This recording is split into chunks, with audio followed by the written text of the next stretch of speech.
Fantasy Fiction Podcast. I am your host, Jeremy Bai, also known online as Deathblade. I am a translator and a writer who specializes in Chinese fantasy genres, but the podcast isn't about me. We have a special guest today, and we're going to be talking about a very special project. If you follow my YouTube channel, you will have seen me post a review of the Return of the Condo Heroes Collector's Edition box set. It's kind of a mouthful, but all those words need to go in there. And if you're watching this interview on screen right now, you can see the book in the hands of a reader. It's quite a big book, that's for sure.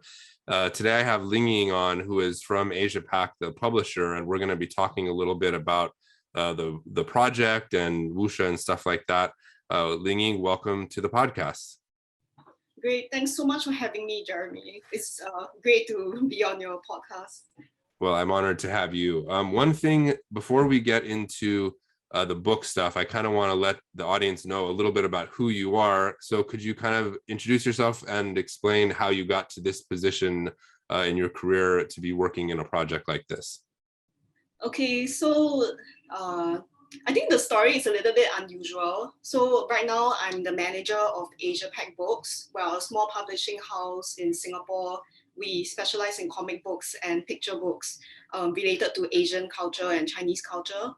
And how I kind of ended up doing this project or publishing comic books, the kind of story is that I've been doing this for most of my life. Basically, the company was founded by my mom. So I've been working part-time in comics editing and publishing since I was a kid. My sisters and I used to proofread manuscripts when we were like 7 and 8 years old. So it's a very specialist skill set, right? You know, editing, and especially for comic books. But somehow whether because we're, just around it our whole lives, I kind of just followed this path, in a way. I did some other things in my career prior to this. Like, after school, I worked in finance and did some other things. But yeah, basically, this is a job that's very unique. And I just kind of got started because I was always around it since I was growing up. It sounds almost like a dream job to a lot of people. I think grow up in and around comic books and, Asian and Chinese culture, and then end up doing that as a career. That's really cool.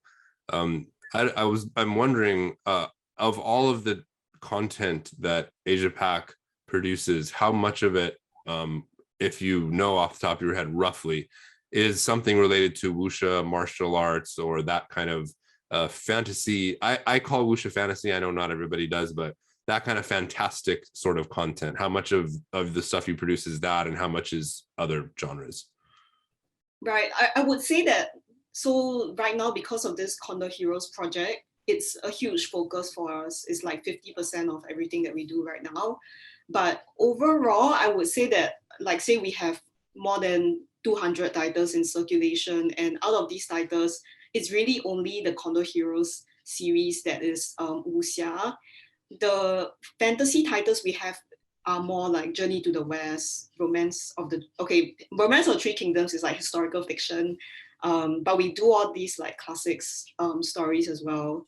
I think Condo Heroes is very unique because it's our original creation, as in our original adaptation and collaboration with Xiao or Yong.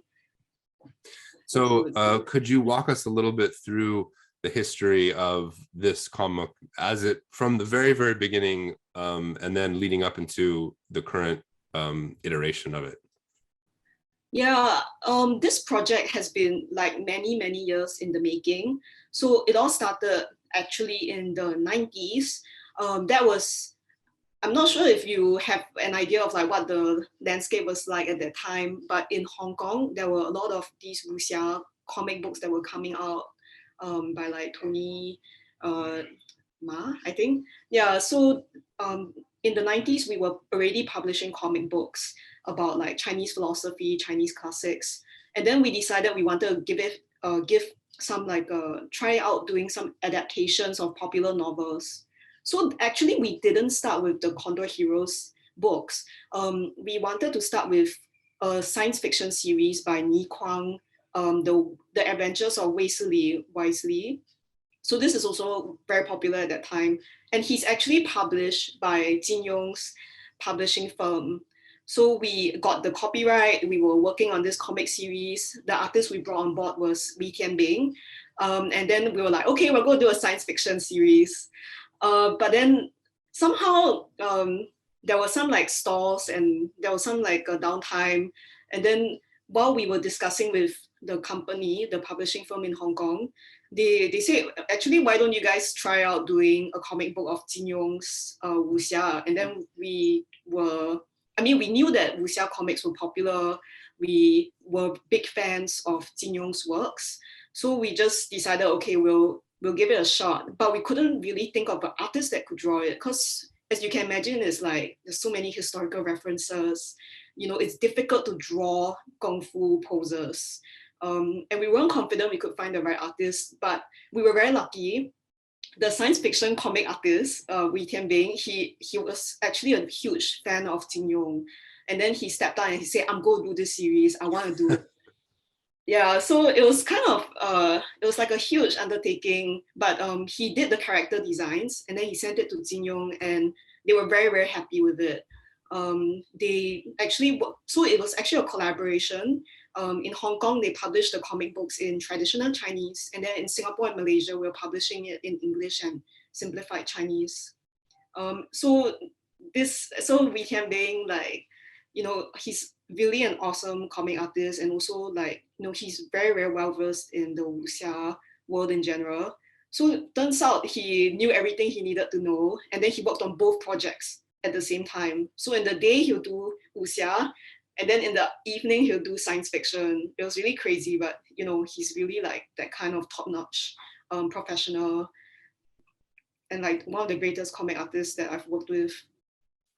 Yeah, I remember when I was first getting into wuxia, which I've talked about a lot on my channel. It was I believe it was my foray started in the early 2000s, and I don't remember where along the line I ran into this adaptation that you guys did. I ran into it somewhere, whether it was I honestly can't remember if it was at a comic book convention or if it was online or something.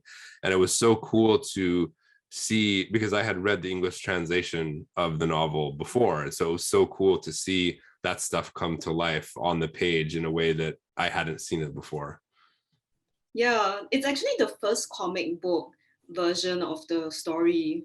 Before that, it was all in novels, and I think the English. I'm not sure if there was even the English translation in novel form at the time, but we decided to do the project, and we had it in both English and Chinese because Singapore has both markets. Right. Yeah. I want to get into the translation stuff in a second, since obviously that's a big thing for me. But before I do, I was curious what led to you doing the collector's edition with hardcover. Right. Okay. So we decided to do a new edition, a collector's edition for this series because, yeah, like we did this in the 90s and we actually didn't renew the copyright after the first agreement ran out because at that time, Jin Yong, he had a stroke, pretty major stroke around that period. And we were waiting for a suitable time. We were waiting for him to kind of get better and start negotiations, but it didn't really happen. So it's very, very sad that he passed away later on in 2018. And we got a lot of requests from readers because it was kind of a strange timing. We did an artwork exhibition that year. So we were showing some of the original artworks at the National Library here. And then the news came out, and then we just got so many readers asking us to reprint this book and to issue a new edition. So we weren't very confident at that time because, I mean, personally, I love it, but we weren't sure what the demand would be like. So we started a Kickstarter. We tried to gather like, you know, a group of supporters and readers to help us carry the project from the start. And then we were very lucky. The response was very good. We were doing this at like Comic-Con in 2019. Yeah, and then we managed to gather the support that we needed and then really like push along with the project. And then that's how we have this collector's edition now. And who knows, like, you know, maybe if the response is good, we might do a new kind of like a mass market paperback edition in the future as well. Well, that's very interesting. Number one, I was going to ask that question, so that's good to know that. Number two is, I think I'm trying to remember the timeline of how events played out. I think I was at Comic-Con in 2018, not 2019. I was going to say, I figured I would have noticed. I must have been a different year that I was there. In any case, let's talk about the translation, because obviously I am very interested in that. What was that like? How do you go about doing it, and what are the challenges and obstacles that you come across? I know that if correct me if I'm wrong, but English is an official language in Singapore, or a secondary official language, or something like that. It's kind of the most commonly used Right. language, but our official language is Bahasa Melayu. But I think everyone speaks and reads in English. Like for myself, I grew up with English language textbooks and classes and all that. Yeah, so that's the environment in Singapore. And I'm very happy to talk about the translation with you, because I think you are one of the few kind of I guess experts on Lucia translation. And for us, we're really dying to know whether or not, whether our work kind of passes your standards. Yeah. Well, yeah, I mentioned this in the review. I thought it was great. I mean, I remember, again, it's my memories of 10, 15 years ago are trying to get fuzzy, but I remember even originally when I was looking at it, that stuck out to me. One of the things that I don't want to say I disliked it, but when I was first getting into wuxia, not as a translator, but just as a reader, it was really hard to find stuff that was at least passively written, because back in those days in the 2000s, like I think you were asking whether there was even a translated version, when I don't remember what year you said you originally published it. Do you remember the original? 1995. Okay, so I think by at 1995 there probably was almost nothing. By the time I started getting into it at around 2000, 2001, there were a lot of fan translations, but most of them were like really bad. So being able to get something that was well written was like really amazing. So yeah, I give it 2 thumbs up on that regard. Who did you have a team that does it, or do you have one individual person that does it? Right, we had quite a big team actually. So in the 90s, when we did the first edition, we had a screenplay writer that came in, and then we had a team of editors that worked on it. So they would adapt it from the novel to a comic book first, and then after that they did the translation. And I think it was the translation at that time, we referred a lot to the subtitles of the TV shows. So I think, we always have to thank people who do these subtitles. Usually they're not credited at all, but I think they've helped a lot in terms of Jin Yong's translations. So we referred a lot to that. And then, because our company is very used to doing like Chinese content, so we had no trouble like translating most of the very important concepts and ideas.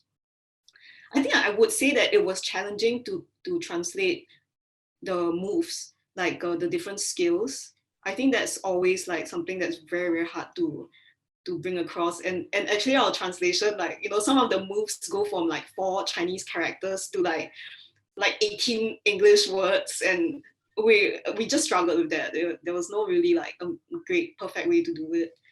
One thing, and I want to point out that I'm definitely not an expert in comic books, and I'm especially not an expert in translated comic books. I'm curious, is it very much of a challenge dealing with kind of what you were talking about, the vast difference in number of English letters it takes to fit 4 Chinese characters, and then speech bubbles and sound effects and that kind of stuff? Yeah, you're right. I think that's actually one of the most challenging parts of the translation. So we had to cut back a lot of the, like the flair or like the embellishment that might be in the Chinese text.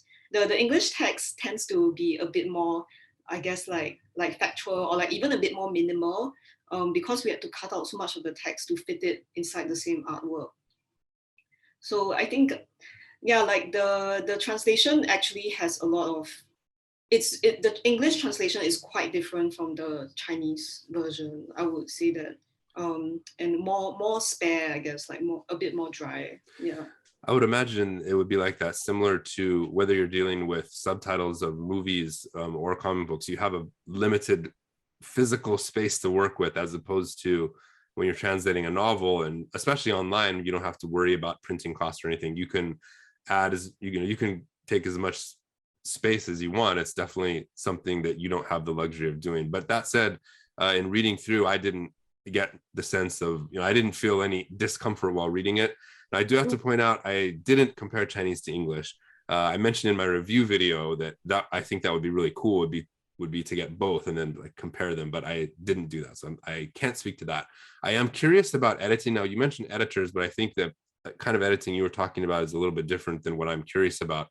Specifically, when I do my translating, for the most part, my translation work, when it comes to novels, is handled completely by me. So I'm basically the producer and everything. And so what I do is I hire people to edit the English side of the translation, not check with Chinese. That's another thing that I kind of wish I could do, but I don't have the budget for that in my translating. So in terms of your sort of post-translation checking, proofreading, editing, how much goes into that? Are your translators so good that you just don't need to worry about that? Or does a lot of the cleanup happen after the actual translating?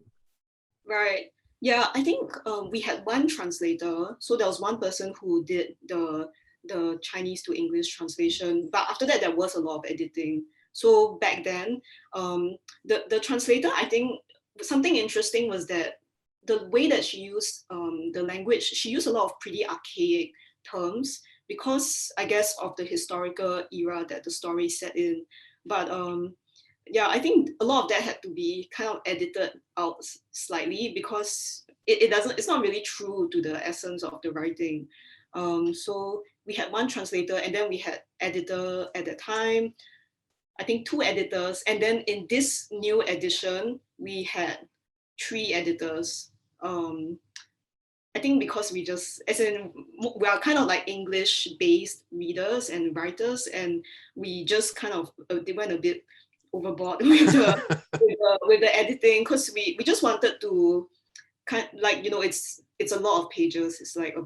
It's the entire story. There's like 6 volumes. There's like 400 pages, more than 400 pages per volume. So we needed a lot of editing, and we established a lot of conventions for like names, for like places, for the Lucia moves as well. So that there was a lot of editing involved for this collector's edition, versus in the past because they were issuing the comic books kind of like one book, one issue like every like month or every 2 months or so. So they didn't have time to really like kind of get everything really like consistent and have like conventions in place. They were just kind of like trying to print it as quickly as possible. So for the collector's edition, we really worked on it a lot. Yeah, we really like cleaned up and tried to smoothen it out as much as possible. A question I had, I talked about this also in the review video I did, because it's been, I would say, at least 15 years and probably a few more since I read the fan translated version. I think probably this being, I think Jin Yong's probably most popular work and so famous, that I think was one of the first completed wuxia fan translations that was really popular. And so that was one of the first that I read. In fact, a quick story that I didn't mention in the review video, when I traveled in China in 2017, I printed the entire fan translation version on 8.5 by 11 paper, and I brought it with me and I read it while I was in China. I thought it would be cool to do that. And then I had because it had the chapter illustrations, there were a few Chinese people who would look over and notice what I was doing. I couldn't speak Chinese at the time, and they would start a conversation with me that neither of us could understand, but they knew what I was reading. And I thought that was so cool. So I have a long connection with this novel. And getting back around to the question I wanted to ask you was, I mentioned in the review that it's been so long since I read the original fan translation. I've since watched various TV adaptations and whatnot. I've kind of forgotten, other than the main plot beats, I've forgotten a lot of the details. And so I can't speak for how accurately the story follows the novel in the comic book version. Could you tell us a little bit about how accurate it is in terms of staying faithful to the story? Whether it's accurate or not, I don't think it matters, but I'm curious. Right. I would say that we tried to be, I think it's like 80% there. So, I mean, for myself and the other editor, we both, we read English and Chinese. So we compared basically everything to get our hands on. Like, we went back to the original text in Chinese. We went back to the Chinese version of the comics. We looked at the TV show subtitles. We looked at the TV show. I think in terms of the faithfulness to the original story, we cut out some things. Like, for example, the starting of the story is different in the comic book and in the actual novel. But we tried to keep, I guess, like the most essential character elements there.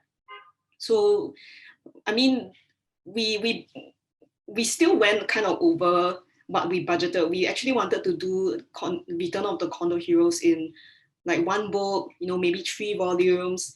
And then it became 12 volumes, and then it became 18 volumes. And then, I mean, now we consolidated it into 6 books, but it's definitely quite long. And I would say it's quite faithful, um, except for some, just, no choice. Like we had to edit out some of the scenes. Um, but we tried our best. I would say this is more faithful to the original text than say like some of the TV shows that you'd see out there. Yeah, Sure. like we didn't take out. We kept most of the characters, especially the like important but sideline kind of characters. Yeah.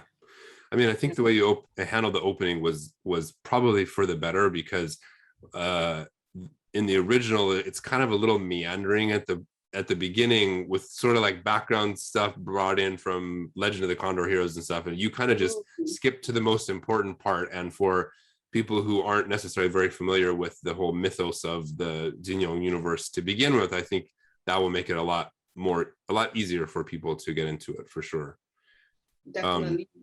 I'm curious about, I'm not sure if you have any idea about this based on your Kickstarter or the current sales and shipping and stuff. How many people do you think are interested in this that are outside of Asia, like Westerners? Is it Okay. We did not really get to market as much as we could overseas, but so far I think the interest has been about like maybe kind of, I guess, maybe like 60% Singapore and then 40% overseas. oh, wow. Because in Singapore, I'm not sure if you know, but like in Singapore, like Return of the Condor Heroes had like a huge pop culture impact back in the 90s. There was a TV series done by our own like broadcast station. Is by the starring Fan Wong and Christopher Lee, and they are like Singapore's like celebrity couple. They got married to each other after the drama series. So, in Singapore, like everyone knows this story. So we have very, very good support here. But overseas, I think we definitely saw more interest from the US, which was quite surprising. And then, of course, like Malaysia, Taiwan, Hong Kong, we have some fans there that are interested in this series too. What do you think it is about Lucia that is it so like that attracts the attention of Westerners? I mean, I obviously have my own opinion because I am one of those people, but I'm curious from your perspective as a publisher, have you put much thought into that? Yeah, I think when we go back to this story, we always kind of wonder to ourselves, like, what is the appeal, like why is it so striking, and why is it so memorable? And I've never really considered it from, say, like what the Western perspective, how they would see it. But to me, like, I grew up reading like like Pride and Prejudice, Enid Blyton, a lot of English language books. And I think basically where Wuxia stands is somewhere that is quite, there's something about it that transcends cultures, transcends like language, and that's the kind of values that it embodies. Like you find stories with characters that represent courage, represent hope, love, friendship, and then these themes are so universal. And I think that's something that's part of any great story, like Harry Potter, Marvel, Marvel stories. And Wuxia has that for sure. I think that's like one of the most like kind of core elements of Wuxia stories. And that's what appeals to people like all around the world. We did get a little glimpse in the intro of one of the books, but do you mind showing off the entire set? You showed it to me just before we started. I think it's kind of an impressive sight. Yeah, I am. I mean, I'm very, very happy to show people. Like, basically, it's this huge box set. Yeah. We have 6 volumes. It's about like two. I don't know. It's like about 8 kilos or like some. Okay, not 8, like 6 kilos or so. And we have the Chinese version as well. So there's both the English and Chinese books, and these are really like solid books. The paper is durable. It's meant to be something that you can keep for your future generations. Let's say if you're used to reading these stories on like online, or you read the old comic books that honestly, like they were published on really cheap paper at that time. So this is something that's really like is collectible. It's something that you can keep in your library at home. It is very, very different from the original one.